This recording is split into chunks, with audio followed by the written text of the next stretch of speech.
Roy Rogers is a name that still shines brightly when talking about the stars of Hollywood's golden age.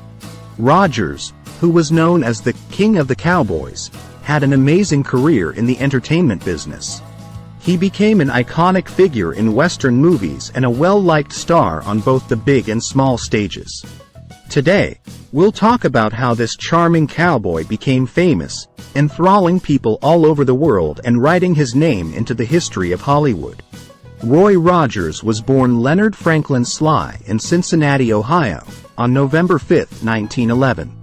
He was born into a poor family. He was interested in music from a young age and became a good singer and guitar player. In the early 1930s, Rogers put together a group of singers called the Sons of the Pioneers. They became famous by singing on radio and in other places. In the 1930s, Hollywood loved the idea of a singing cowboy, and Roy Rogers was the best example of this. Because of his smooth voice, natural charm, and good looks, he got his first movie part in Under Western Stars in 1938.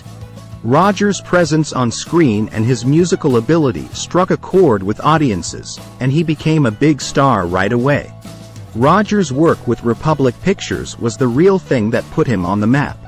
After signing a contract with the studio in 1943, he became the face of westerns and acted in over 80 films for Republic, including the very successful King of the Cowboys, 1943, and Sunset in El Dorado, 1945.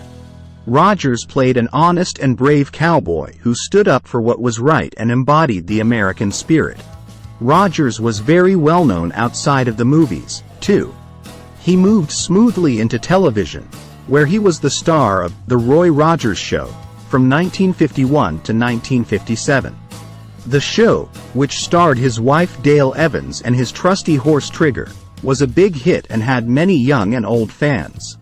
Roy Rogers' image as a good person and his sincere love for family values connected with people and made him a true American icon. Rogers' most famous part was probably as a cowboy, but he also showed how versatile he was as an actor in movies that were not westerns. In movies like Billy the Kid Returns, 1938, Bells of San Angelo, 1947, and Alias Jesse James, 1959, he showed how versatile and good an actor he was. Rogers had a huge effect on popular culture outside of his acting work. As a country music singer, he had a lot of hits and became well-known. Songs like Happy Trails and Don't Fence Me In are still popular today. Rogers was also a popular figure in American culture because he had a good reputation, was a good person, and worked hard for good causes.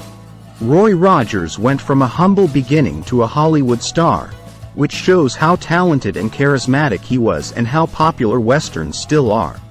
You can't say enough about how important he was to the movie and music industries. Roy Rogers' legacy lives on today, reminding us of the power of dreams, the importance of not giving up, and the lasting effect of a cowboy with a golden voice and a golden heart. Please like and subscribe for more classic Hollywood shows.